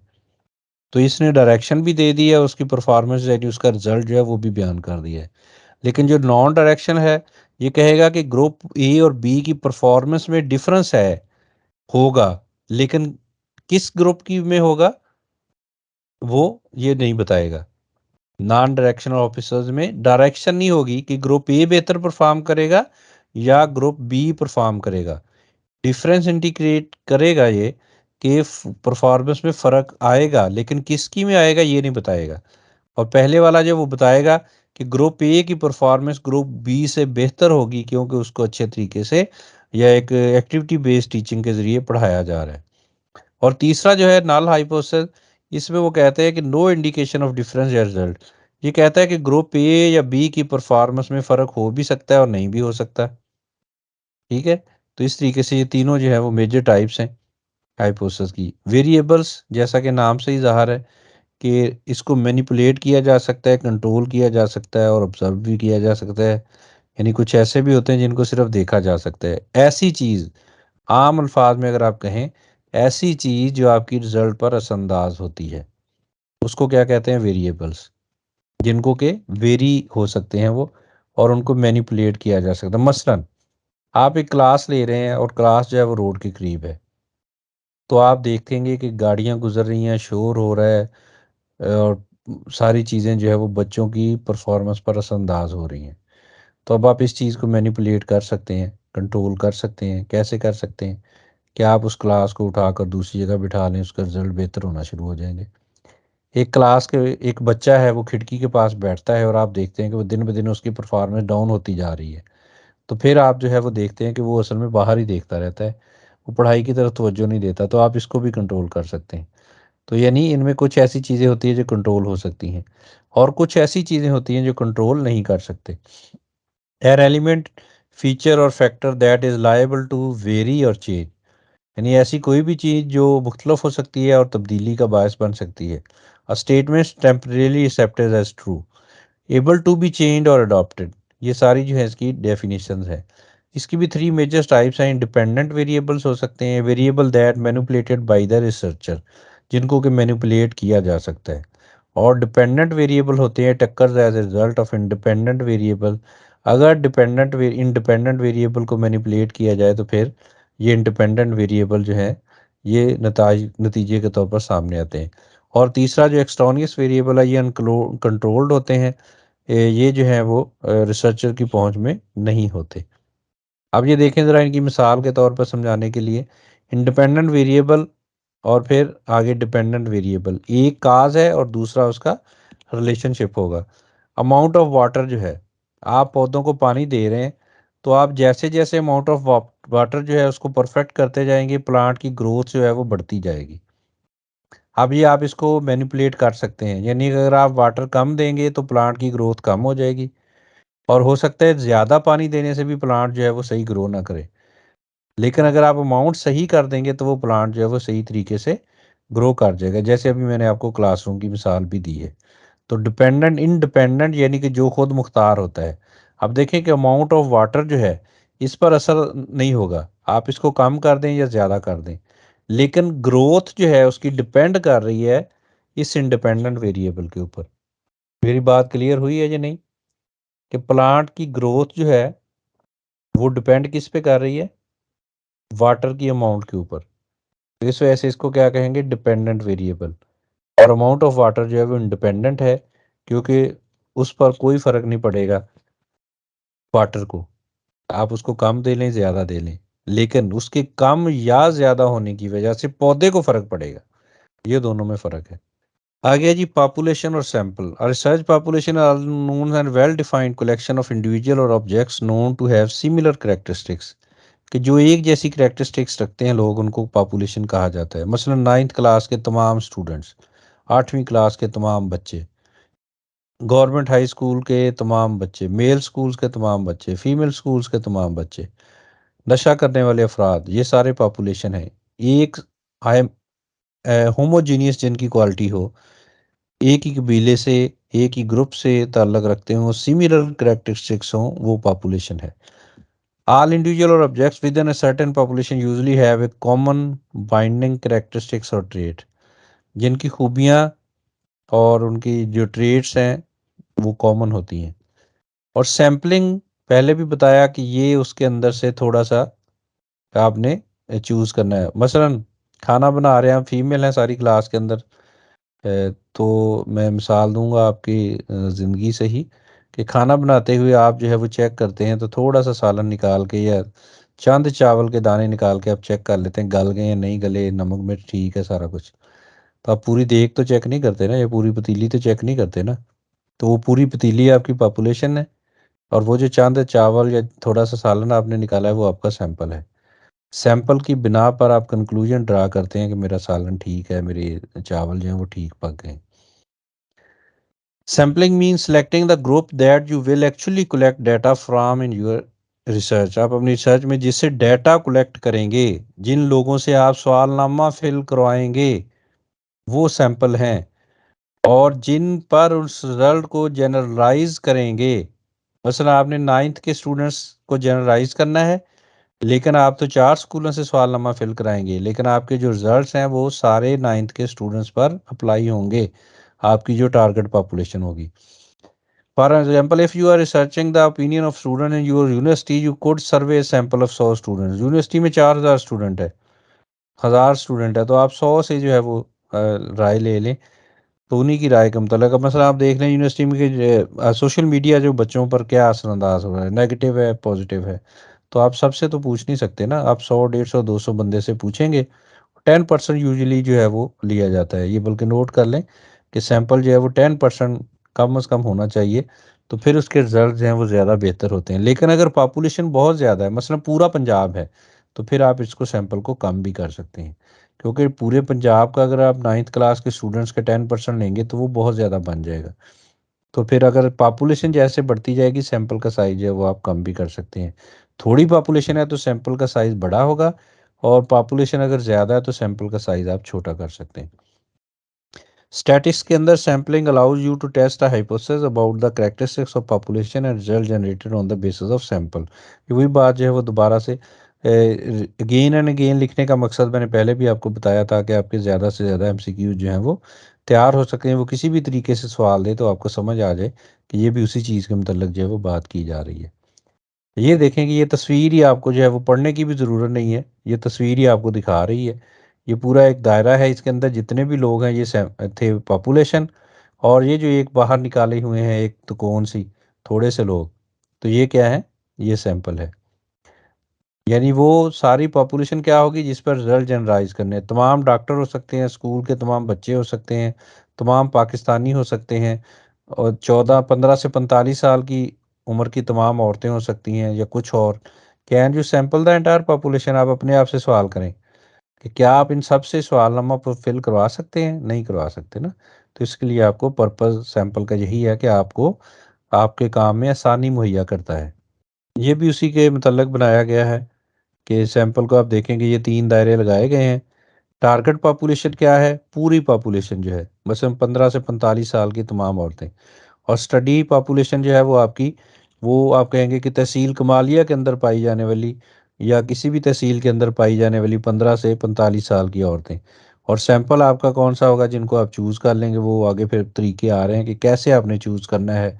जो भी तरीका आप अपनी रिसर्च के हवाले से मुनासिब समझेंगे, उसमें जो है वो आप उस लिए से सैंपल चूज़ करेंगे।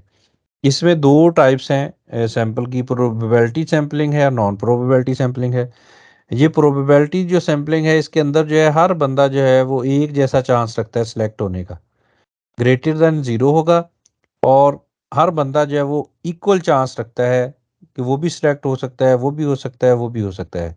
तो ये इसकी एक खासियत है। When every element in the population does have the same probability of selection, this is known an equal probability of selection, EPS design.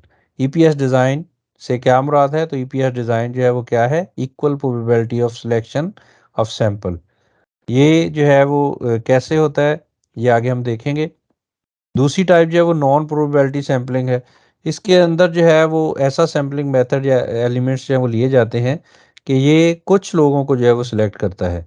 कुछ लोग अंडर कवर होते हैं, उनका पता ही नहीं होता हमें, तो जो आपको मिलते जाते हैं आप उनको सिलेक्ट करते जाते हैं। तो इसमें जो है वो हम कोई स्पेसिफिक मेथड जो है वो अप्लाई नहीं कर सकते, बल्कि हर बंदा जो है वो हो सकता है सिलेक्ट हो या ना हो, लेकिन उसमें जो है हर बंदे के चांसेस होते हैं सिलेक्शन के। Can not be accurately determined, it involve the selection of element based on assumption regarding the population of interest. मसलन कोई बंदा जो इंटरेस्ट ले रहा है तो आप उसको शामिल करेंगे, अदरवाइज जो आप दूसरे बंदों को जो है वो शामिल नहीं करेंगे। अब ये देखेंगे इनके जो मेथड हैं। अब ये बड़ी अहम स्लाइड है, इसकी आपने डिटेल खुद से देखनी है। नॉन प्रोबेबिलिटी सैम्पलिंग मेथड, इसके अंदर कन्वीनियंस सैंपल क्या होता है, जजमेंटल या पर्पसेस सैंपल क्या होता है, स्नोबॉल सैंपलिंग क्या होती है और कोटा सैंपलिंग क्या होती है। ये वो तरीका है कि जिसमें हर बंदे की इक्वल चांस नहीं होते। हो सकता है कि आपको एक जगह से, एक मोहल्ले से तो 5 बंदे मिल जाएं, अगले मोहल्ले से आपको एक भी ना मिले, लेकिन जो दूसरा होगा प्रोबेबिलिटी, उसमें आपको हर जगह से कोई ना कोई बंदा जो है वो मिल जाएगा। कन्वीनियंस से जैसा कि नाम से ही ज़ाहिर है, तो जो आपको मिल जाता है। मसलन आपने 15 से 45 साल की लेडीज़ पे रिसर्च करनी है कोई, तो आपके करीब 3 लोगों में से हो सकते हैं, आप अपने ख़ानदान वालों से ले लें, जो आपको कन्वीनियंट है, सहूलत है जहाँ पे आपकी, आप उनको ले लें। जजमेंटल और पर्पस सैंपलिंग, किसी मखसूस पर्पस के लिए आप लोगों को जज करके कि आप कहें कि हाँ ये बंदा जो है ये पढ़ा लिखा है, ये मेरा सही जवाब दे देगा, इसको ये मेरे मकसद को पूरा कर देगा। यानी आपने इसमें अपने मकसद को सामने रखना है और देखना है कि जो मेरे मकसद के बंदे हैं उनको आपने लेना है। मसलन आप कहते हैं कि रिटायर्ड टीचर्स आपने लेने हैं, और आपने लेने कौन से हैं? जिनकी रिटायरमेंट जो है वो 10 साल पहले हो चुकी है। तो यहाँ पे फिर आप अपने मकसद को सामने रखते हैं, जो जो आपको मिलते जाएंगे। ज़ाहिर बात है पूरी पॉपुलेशन में थोड़े लोग होंगे ये, तो आप वहाँ से चूज़ कर सकते हैं। स्नो बॉल सैंपलिंग नाम से ही ज़ाहिर है। स्नो बॉल क्या होती है जी बताएं ज़रा आप, पैसे वो हो गए बैठे बैठे। स्नो बॉल गए हैं कभी बर्फानी इलाके में सैर करने? क्या खासियत होती स्नो बॉल की, बताए ज़रा जल्दी कोई। शाबाश, फिर नाम लेके पूछना पड़ेगा। जी कंवल नज़ीर है हमारे पास, चले गए सारे रोटी खान। है कोई? है तो सही, लेकिन स्नोबॉल के बारे में कुछ। गए नहीं मरी कभी? कोई तो गया स्नोबॉल होगा। है सर, स्नोबॉल सैंपलिंग नहीं आ रही। नहीं नहीं, स्नो बॉल मैंने कहा बताएं कि स्नो बॉल की खासियत होती है। सर रोल करती है। हाँ रोल करती है तो मोटी होती जाती है। हाँ जी। आप छोटी सी बॉल ऊपर से छोड़े ना, तो वो खुद ही साथ उसके बर्फ चिपकती जाती है और वो बड़ी होती जाती है। ठीक है, जी जी जी ये जी। उसकी खासियत है। तो स्नो बॉल सैंपलिंग क्या होगी कि जैसे जैसे आपकी रिसर्च आगे बढ़ती जाएगी वो सैंपल साइज बढ़ता जाएगा। ये आमतौर पे जैसे मसलन साइकी पेशेंट्स हैं, या आप ये कह लें कि नशई हैं मसलन, तो अब नशई जो है ना वो आपको नहीं पता कि मुझे कितने मिलेंगे, आप जो है वो डिटरमिन नहीं कर सकते। तो क्या होगा कि एक नशई अगले नशई का पता बताएगा, तो आप फिर उनसे क्वेश्चन जो है सवाल जो है वो अपना इंटरव्यू वगैरह कर सकते हैं जाके। तो स्नोबॉल वहाँ पे की जाती है जब आपको अपनी टारगेट पॉपुलेशन का अंदाज़ा नहीं होता कि मुझे कितने के लोग मिलेंगे। जैसे जैसे आप लोगों को टच करते हैं तो फिर आपको वो बताते रहते हैं कि हाँ फ़लाँ बंदा जो है वो भी ये काम कर रहा है, फ़लाँ भी कर रहा है, तो फिर उसके साथ पास जाके आप जो है वो इसी तरीके से मसलन ट्रांसजेंडर के बारे में अगर आपने करनी है ये रिसर्च वगैरह, तो उसमें भी फिर स्नो बॉल सैम्पलिंग इस्तेमाल की जाती है। एक दूसरे लोग जो हैं वो दूसरे का बताते हैं फिर, या किसी के साथ कोई मखसूस वाक़या पेश आया है, या फ़र्ज़ करें कोई दहशतगर्दी हुई है मुल्क के अंदर या किसी इलाके के अंदर, और उस पर आपने उनके ख़ानदान वालों से राय लेनी है या तहकीक करनी है, तो वही एक दूसरे का पता आपको आगे आगे बताएंगे कि फ़लाँ फ़लाँ लोग इसमें अफेक्ट हुए थे। तो वहाँ पे स्नोबॉल सैंपलिंग जो है वो चूज़ की जाती है। कोटा सैंपलिंग जैसा कि नाम से ही जा रहा है, एक जो है मखसूस कोटा जो है वो ले लेते हैं आप, और आप कहते हैं कि इतने लोग मुझे चाहिए, वो आपको कहीं से भी मिल जाते हैं, आप उनको जो है अपनी रिसर्च का पार्ट बना के अपना फाइनल कर लेते हैं सॉल्यूशंस को। ये प्रोबेबिलिटी सैम्पलिंग जो है सिंपल रैंडम सैम्पलिंग होगी, इसके अंदर क्लस्टर सैम्पलिंग, सिस्टमैटिक सैम्पलिंग और स्ट्रेटिफाइड सैम्पलिंग। अब इसको भी आपने नेट से देखना, ज़रा आपको पिक्चर्स भी मिल जाएंगी इसकी। गूगल में जो है वो इसका नाम लिखें क्लस्टर सैम्पलिंग और फिर आप इमेजेस पे क्लिक करें, तो आपको तस्वीरों के ज़रिए भी वजाहत की होगी कि कैसे होता है सिंपल रैंडम। ये सिंपल तरीका होता है कि मसलन पॉपुलेशन है आपकी 500 बंदा, तो 500 पर्ची डाल लें और उसको उठा लें। रोल नंबर 1 आ गया, सारे बंदे जो उनको रोल नंबर असाइन कर दें और फिर जो जो आपके पास आता जाए वो आपका सैंपल हो जाएगा। 50 बंदे आपने उनमें से निकालने, तो आप 50 पर्चियाँ निकाल लें, तो ये सिंपल रैंडम सैम्पलिंग हो जाएगी। और उसके बाद क्लस्टर सैम्पलिंग के अंदर आप जो है वो क्लस्टर बना लेते हैं। आप कहते हैं कि जो ये मसलन आपने 10-10 बंदों के 10 ग्रुप बना लिए, 500 बंदा है ना, अगर फर्क करें तो आपने 50 ग्रुप बना लिए 10-10 बंदों के। अब उनमें से आप 3-3 बंदे हर ग्रुप में से ले लें या 2-2 बंदे हर ग्रुप में से ले लें। लेकिन सिस्टमैटिक सैम्पलिंग जो है उसमें क्या होगा कि आप एक सिस्टम के तहत चलेंगे। 500 बंदे को आपने रोल नंबर अगर फर्ज करें जारी कर दिए हैं, तो आप कहते हैं कि मैं पहला बंदा लूंगा, फिर 5वां, फिर 10वां, फिर 15वां, 5 के डिफरेंस रख के आप बंदे चूज करते जाएं। अब देखिए कि इसमें हर बंदे के पास इक्वल चांस है सिलेक्ट होने के। आप 3 पे ले लें, आप 13 पे ले लें, या 12 पे ले लें, ये आपकी मर्जी है। आप अपनी रिसर्च के हिसाब से और पॉपुलेशन को सामने रखते हैं उसको चूज कर सकते हैं। और स्ट्रेटिफाइड रैंडम सैम्पलिंग जो है, इसके अंदर जो है वो आप अपना डाटा जो मुख्तलिफ स्टेटों के अंदर होता है, मसलन जो है वो आप कहते हैं कि ये सिटी है एक, उसके ऊपर आपने रिसर्च करनी है, तो आप मुख्तलिफ मोहल्ले जो हैं वो ले लेते हैं। एक मोहल्ला यहाँ से ले लिया, फिर 2 मोहल्ले छोड़ के एक तीसरा मोहल्ला ले लिया, फिर अगला ले लिया, फिर उसमें से आप सिस्टमेटिक तरीके से जो है वो लोगों को सिलेक्ट कर लेते हैं। तो ये कुछ तरीके हैं जिनको आपने डिटेल में देखना है प्लीज़। इनमें से क्वेश्चन जो है वो बनते हैं कि ये टाइप जो है वो कैसे, या इसका तरीकाकार जो है वो क्या होता है। तरीकाकार लिखा होगा नीचे, ये टाइप्स लिखी होंगी, तो आपने फिर चूज़ करना तभी चूज़ होगा जब आप इसको अच्छे तरीके से समझ लेंगे। तो ये आपका होमवर्क है, समझ लें। आगे बात हो रही है रिसर्च टूल की। जैसा कि नाम से ही ज़ाहिर है कि इंस्ट्रूमेंट वो चीज़ जिसके ज़रिए आप डाटा कलेक्ट करते हैं, इसकी बहुत ज़्यादा इंपॉर्टेंस होती है। और रिसर्च की टाइप को सामने रखते हुए पूरी स्लाइड का अगर मैं निचोड़ आपके सामने चंद लफ्ज़ों में रखूं, तो रिसर्च टूल जो है वो बहुत इम्पोर्टेंट होता है। और ये जो है रिसर्च के तरीकाकार को सामने रखते हुए इसको चूज जो है वो किया जा सकता है कि कौन सा टूल जो है वो सूटेबल होगा। अब उनमें ये जो है वो है कौन कौन से टूल होते हैं। इंक्वायरी फॉर्म हो सकता है, उसमें क्वेश्चनेयर हो सकता है, अभी हमने मिसाल दी थी क्वेश्चनेयर की कि बच्चों से क्वेश्चन किए जाएंगे। चेकलिस्ट हो सकती है कि आप एक खुद से चेकलिस्ट बना दें, बच्चे जो उस पर टिक करते जाएं। रेटिंग स्केल हो सकता है जिस पर जो है वो आप रेटिंग करते हैं लोगों की। आमतौर पर पर्सनैलिटी के मतलब जो है वो स्केल जो है वो इस्तेमाल किया जाता है। ओपिनियनियर या एटीट्यूड स्केल हो सकता है कि आपने लोगों का एटीट्यूड देखना है, तो लोगों की ओपिनियन ले लें उनके बारे में कि ये बोर है, ये हैप्पी है, ये थोड़ा सा गुस्से वाला है, या कोई भी क्वालिटी उसकी हो सकती है एटीट्यूड लोगों का चेक करने के लिए। ऑब्जर्वेशन डायरेक्ट हो सकती है, इनडायरेक्ट हो सकती है। पहले भी मैंने उस दिन पढ़ाया था आपको असेसमेंट और मेजरमेंट के अंदर। इंटरव्यू हो सकता है लोगों से, प्लान्ड हो सकता है, अनप्लान्ड हो सकता है। सोशियोमेट्री, ये मुख्तलिफ टेक्निक्स होती हैं जिसके ज़रिए आपको कोई पिक्चर वगैरह दिखाई जाती है सब्जेक्ट को, और फिर उससे पूछा जाता है। कोई कहता है ये फूल है, कोई कहता है बिल्ली है, कोई कहता है कुत्ता बना हुआ है। यानी कि अपनी अपनी सोच के लिहाज से लोग उसको इजहार करते हैं, और फिर इसी से अंदाज़ा लगाया जाता है कि इस बंदे की पर्सनैलिटी। या आमतौर सोशियोमेट्री टेक्निक्स जो है पर्सनैलिटी के लिए, ये टेस्ट असल में स्टार्ट हुए थे आर्मी अल्फ़ा और आर्मी बीटा के नाम से।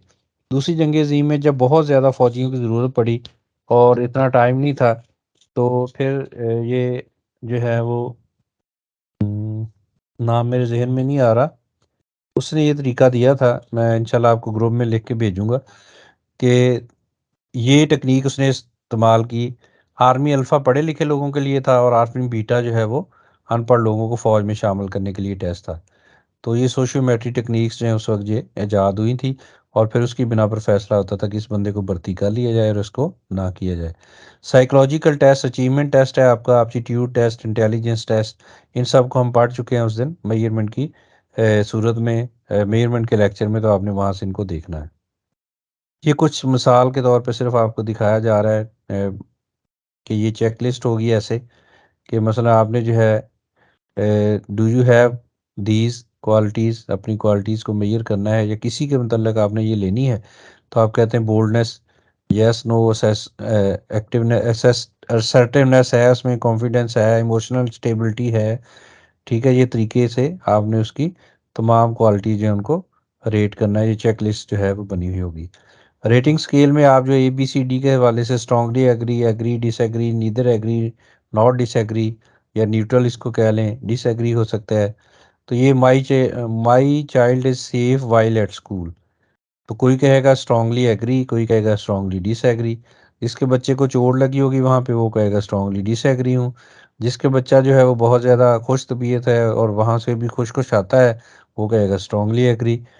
आई feel welcome at my child school. ठीक है, स्टूडेंट डिसिप्लिन रूल्स आर, पढ़ा नहीं जा रहा। बहरहाल ये एक मिसाल के तौर पे जो है वो आपको दिया है स्क्रीनशॉट लेकर कि रेटिंग स्केल जो है वो कैसे बनाया जाता है। इसमें आप जो है इन सब को फिर जमा करते हैं एंड के ऊपर कि स्ट्रांगली एग्री पे कितने लोगों ने किया है, एग्री पे कितने लोगों ने किया है, उनकी परसेंटेज निकाल लें और फिर उनका मीन और मोड निकाल के जो है वो अपनी डिसीजन कंक्लूड करते हैं अपनी रिसर्च को। ओपिनियन ये तो बहुत आम है, आप तौर पे हम कॉल वगैरह करते हैं व्हाट्सएप पर, या आप कोई ये टिकटॉक वगैरह या ऐप, किसी ऐप पे जो है वो रेटिंग करने के लिए लोगों से ओपिनियन ली जाती है। कोई 5 स्टार में उसको करता है, कुछ 4 स्टार में, कोई 3 स्टार में। डेटे की कनेक्शन और आखिरी ये चैप्टर होता है जो रिसर्च प्रपोजल का, उसमें डेटे को कलेक्ट किया जाता है, फिर उसको डिफाइन किया जाता है क्वालिटेटिव, डिस्क्रिप्टिव या क्वांटिटेटिव में नंबर की सूरत में। फिर उसकी ऑब्जर्वेशन जो है वो की जाती है और टूल को इस्तेमाल करते हुए फिर जो है वो उसमें से चीज़ें जो हैं वो जनरलाइज की जाती हैं, रिजल्ट ड्रा किए जाते हैं, टेबल बनते हैं, चार्ट्स बनते हैं, ग्राफ बनते हैं और फिर उसको जो है स्टैटिस्टिकल एनालिसिस किया जाता है। यानी वो चीज़ें जो लोगों ने राय आपको दी है, जैसे अभी मैंने आपको मिसाल दी है इसकी, ये देखें यहाँ पे बल्कि बना हुआ है साइड पे देखें, 3% ने उसको दिया है 3 स्टार, कस्टमर रिव्यू है किसी चीज़ के मतलब ये, और 10 स्टार पे 4% ने दिया और 87% लोगों ने उसको 5 स्टार पे रखा है। तो ये आपके जो है असल में कंक्लूजन है। और फिर इसी के बेस पे देखें, आप ये देखें कि जब आप 5 स्टार पे जा रहे हैं तो इसका मतलब कि आपकी वो प्रोडक्ट बड़ी अच्छी है। अगर आप 3 स्टार पे जैसे कि रिव्यू है तो आप कहते हैं कि हमारी प्रोडक्ट जो है वो वीक है। अगर इस पे यानी ज़्यादा होते हैं तो फिर हम कहते हैं कि उसको वीक है। यही आपकी असल में कंक्लूजन है और इसी को आप जब इंटरप्रेट करते हैं तो वो रिसर्च रिपोर्ट बनती है। यानी ये इन फिगर्स जो हैं, ये डाटा कौन सा है आपके पास, ये क्वांटिटेटिव डाटा है। क्वांटिटी आ रही है किसी चीज़ की, मिकदार आ रही है। जब आप इसको म्यारी डाटा, म्यार की सूरत में लिखना चाहेंगे तो आप कहेंगे कि 87% लोगों ने रिव्यू दिया है कि ये प्रोडक्ट बड़ी अच्छी है, तो इसलिए जो है ये प्रोडक्ट जो है वो काबिल इस्तेमाल है और इसको जो है वो लोगों के लिए फ़ायदेमंद है। ये किसी मेडिसिन के मतलब या किसी टूथपेस्ट के मतलब, किसी भी चीज़ के मतलब हो सकती है, स्कूल के मतलब हो सकती है। Result must be communicated in the form of written paper या report. Communicate helps other scientist performing the same experiment, या रिसर्चर कह लें या साइंटिस्ट कह लें कि जो इस रिसर्च को दोबारा करेंगे तो उनके लिए ये हेल्पफुल होता है। और फिर help people see if results are repeatable, और ये इस वजह से भी होता है कि फिर आपको, अगर आप कहते हैं कि रिसर्च को दोबारा रिपीट करने की ज़रूरत है, तो फिर इसी रिसर्च को आगे जो है उसको रेप्लिकेशन कहा जाता है। रिसर्च रेप्लिकेशन, रेप्लिके आई भी किया जा सकता है। जी थैंक्स जी, आपका टाइम जो है वो ओवर हो गया। जी कोई क्वेश्चन? अच्छा, इसके साथ जो है ना मैं एक तो ये स्लाइड आपके साथ शेयर की जाएगी और 1-2 प्रेजेंटेशन जो है वो और शेयर की जाएंगी, जिनमें से क्वेश्चंस आएंगे जो कि इनकी डिटेल के बारे में, जिन चीज़ों की हम डिटेल नहीं दे सके वो उनकी डिटेल, मसलन रिसर्च टूल्स की डिटेल होगी उसमें, और इस तरीके से सैम्पलिंग की भी हो सकती है, वो भी आपके साथ जो है वो शेयर की जाएंगी। तो अच्छी तैयारी करें आप, और कोई भी चीज़ जो है वो उसको छोड़े ना प्लीज़, चीज़ों को जो है वो पढ़ने की आदत बनाएंगी। जी कोई बात करनी, कोई क्वेश्चन करना, प्लीज़ करें जल्दी से, 2-3 मिनट के अंदर वाइंड अप करते हैं। Excuse me sir. जी जी। सर जब हम सैम्पलिंग जो कर रहे हैं, जैसे नॉन प्रोबेबिलिटी और प्रोबेबिलिटी सैम्पलिंग जो है, प्रोबेबिलिटी में हम ले रहे हैं कुछ स्पेसिफिक, हमें पता है कि हमने इतना ग्रुप लेना है। ऐसा नहीं होता कि हमने जब अपनी रिसर्च करनी है हम तो पहले से सब कुछ डिसाइड करते हैं कि हमने कितना सैंपल लेना है या हमने कौन सी पॉपुलेशन को स्टडी करना है। हाँ तो जी, फिर लेकिन सैंपलिंग का प्रोसीजर देखें ना, मैंने आपको बताया कि आप पॉपुलेशन के औसाफ को सामने रखते हुए इसको चूज करेंगे। मिसाल देखें, जैसे मैंने दी नशई की, अब नशई की पॉपुलेशन आपको नहीं पता, रिसर्च आप उन पे कर रहे हैं, तो डेफिनेटली आपको नशई से ही राय लेनी है ना, तो वहां पे आप नॉन प्रोबेबिलिटी सैंपलिंग चूज करेंगे। ठीक है, फिर हमारी पॉपुलेशन का जो हमारा जो सैंपल साइज होगा वो कम या ज्यादा हो सकता है, उसके होगा लिए बिल्कुल, वो डिफाइन नहीं होगा ना, हाँ जी। उसमें सैंपल साइज डिफाइन नहीं होगा। प्रोबेबिलिटी सैंपलिंग जो है उसके अंदर सैंपल साइज जो है वो आप अपनी पॉपुलेशन को सामने रखते हुए डिफाइन करेंगे। अच्छा, एक बात और ध्यान में रखें कि ये जो एल आर गे ने जो है ना ये दिया है अपनी बुक के अंदर कि जी 10% जो है वो बेस्ट होता है, बेहतर होता है। आप तो मेरे ग्रुप से निकल गए, कॉल मेरे कट गई आपकी, तो बहरहाल रिकॉर्डिंग मिल जाएगी शायद। तो जो है क्या है कि ये आपका जो ग्रुप है, सॉरी पता नहीं मैं क्या कह रहा था। सर ये जो हाँ, एल आर गे ने परसेंटेज जो है वो स्पेसिफिक की है कि 10% जो है वो बेहतरीन सैंपल होता है, लेकिन मैंने आपको बताया कि ये ज़्यादा या कम भी हो सकता है। आप अपने टाइम को देख लें, आप अपने सोर्सेज को देख लें, जितना ज़ाहिर बात है कि आपके पास सैंपल है उसी लिहाज से आप अपनी मिकदार फ़र्ज़ करें कि 1,00,000 बंदा है, तो आप उसमें से 10,000 बंदा भी ले लें तो वो बहुत मुश्किल हो जाएगी रिसर्च करनी ना, तो इस वजह से आप उसको कम भी कर सकते हैं, यानी ये हार्ड एंड फास्ट रूल्स नहीं है जी। सर और कोई जी? सर सोशियोमेट्रिक टेक्निक्स का थोड़ा सा एलैबोरेट कर दें, जो आप बता रहे थे फाइन बीटा और समथिंग। हाँ जी, हाँ जी, आर्मी अल्फा और आर्मी बीटा जो टेस्ट हैं, मैंने बताया कि सोशियोमेट्रिक टेक्निक्स, आर्मी अल्फा में टेस्ट तो पढ़े लिखे लोगों के लिए था, आर्मी बीटा जो है उसके अंदर क्या था कि तस्वीरें मुख्तलिफ किस्म की दिखाई जाती थी लोगों को, जो अनपढ़ लोग होते थे ना, तो वो देखते थे, वो कहते थे कि आप इस इमेज को किस तरह देख रहे हैं, तो कोई उसको कुछ कहता था, कोई उसको कुछ कहता था, उनके अपनी फिर पैरामीटर्स थे मुख्तलिफ, उसमें डॉटेड भी आजमाइश थी, एक कागज़ जो है उस पर स्याही फेंकी जाती, उसको मुख्तलिफ 8 या 16 तह उसकी लगाई जाती, तो एक पैटर्न सा बन जाता ना, तो उसको लोगों के सामने रख के जो है वो अनपढ़ लोगों से राय ले ली जाती कि वो उसको कैसे डिफाइन करते हैं, फिर उनके माइंड जो है उसकी रीडिंग यानी हो जाती थी उनको कि ये बंदा हमारे काम का है कि नहीं है, हम जो बात इसको समझाएंगे इसको समझ आ जाएगी कि नहीं आ जाएगी। यानी सोशियोमेट्रिक टेक्निक में बंदे की असेसमेंट आप कर रहे होते हैं, लेकिन वो क्लियर नहीं होता कि ये किस लिए जो है वो मुझे जज किया जा रहा है, किस लिए मुझे चेक किया जा रहा है, या आप जो है वो उसको देख रहे होते हैं कि ये बंदा जो है ये बिल्कुल ही इलिटरेट बंदा है, तो मैं इसको कैसे जजमेंट करूं, यानी कि एक ऐसी टेक्निक जो कि खुफिया रखकर भी बंदे को जज करती है, इसको कहते हैं सोशियोमेट्रिक टेक्निक्स। सर ये जो मजीद क्वेश्चन मैं ग्रुप में इसका जो है वो शेयर करता हूँ। सर ये अल्फा आर्मी बीटा आर्मी ये वाला जो क्वेश्चन है ये एफपीएससी के पेपर में आया हुआ था। आर्मी अल्फा और आर्मी बीटा टेस्ट, जी जी अच्छा, सर, ये मुझे याद है क्योंकि मैं मुझे कोई सही तरह की इसकी एक्सप्लेनेशन नहीं मिल रही थी, लेकिन ये क्वेश्चन अच्छा, आया अच्छा, उसमें।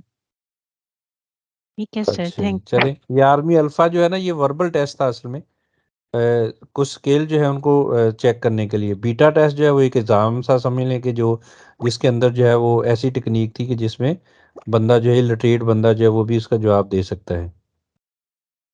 यू। पर्सनैलिटी को चेक करने के लिए टेस्ट जो है वो इस्तेमाल होते थे जी। रॉबर्ट याकीस ने ये दिया था। ठीक है, यूएस की मिलिट्री को इन्हांस करने के लिए लोगों की भर्तियां जो उनको हज़ारों की तादाद में बंदे चाहिए, तो इतना टाइम नहीं था कि वो बंदों को जो है वो जज कर सकें, तो फिर उन्होंने ये टेक्निक जो है इनको डेवलप किया और इनके ज़रिए बंदे जो है वो सिलेक्ट किए। अच्छा, एक जो है ना वो आपके ग्रुप में जो है वो मैंने पहले भी एक दिन कहा था कि एक दूसरे को सपोर्ट नहीं करते आप लोग, कोई चीज़ पढ़ते पढ़ते जो आपके पास सामने आ जाती है, देखें इल्म जो है ना वो देने से कम नहीं होता, भी बढ़ता है। पढ़ते पढ़ते आपके पास कोई नई टर्म आ जाती है, कोई नई चीज़ आती है, तो आप उसको ग्रुप में फेंक दिया करें, स्क्रीनशॉट लेकर या किसी भी सूरत में, या 2 लफ्ज़ लिख कर, दूसरों का भी भला हो जाएगा, फिर उस पर डिस्कशन किया करें। ये आपको जो है वो इसको पॉजिटिवली यूज़ करें चीज़ों को, हम भी फिर बाद में रिस्पॉन्स उस पे दे देते हैं। तो काइंडली थोड़ा-सा इन चीज़ों की तरफ भी आएँ। आपस में जो है वो आपका आप ये जैसे ग्रुप है ना, तो ग्रुप स्टडी आप समझ लें इसको, कि एक चीज़ आपके ज़हन में आई है या आपने देखी, जैसे अभी आपने कहा कि आर्मी अल्फ़ा और आर्मी बीटा है, तो अब इस पे आप खुद सारे जो है वो देखें, आपको इस पे बहुत सा मवाद मिल जाएगा। मुख्तलिफ़ चीज़ें सामने आएँगी कि कब आज़ाद हुआ, किसने किया, सारी चीज़ें ना। तो इन चीज़ों को शेयर करने से आपका टाइम बचेगा। एक चीज़ आप नहीं पढ़ सके तो दूसरे को फ़ौरी तौर पे उसकी मदद भी हो जाएगी, और दूसरे के पास जो होगी वो आप नहीं पढ़ सके तो वो आपके पास आ जाएगा। तो इसलिए इसमें पॉज़िटिवली थोड़ा-सा जो वो शेयर किया करें ग्रुप में, ताकि लोगों का भला हो सके। Wish you best of luck जी। अल्लाह ताला आपको कामयाबियों से नवाज़े, और कल के टेस्ट के लिए तैयारी करें, ख़ास तौर पर हम बार-बार कह रहे हैं, ठीक है? कल का टेस्ट थोड़ा-सा टफ़ होने जा रहा है, उसमें कुछ ना कुछ चेंज होगा इंशाल्लाह, ताकि अब आपको थोड़ा-सा टफ़ टाइम दिया जा सके, सहूलतें बड़ी हो गई हैं। तो ये हमारे एडमन भी अभी हाज़िर हुए हैं माशाल्लाह, मार इम्तियाज़ साहब, तो ये भी सुन रहे हैं। तो डेफ़िनेटली टेस्ट जो है वो डेवलप करते वक़्त इन चीज़ों को सामने रखेंगे जी। चलें ठीक है जी, best of luck, good night, thank you.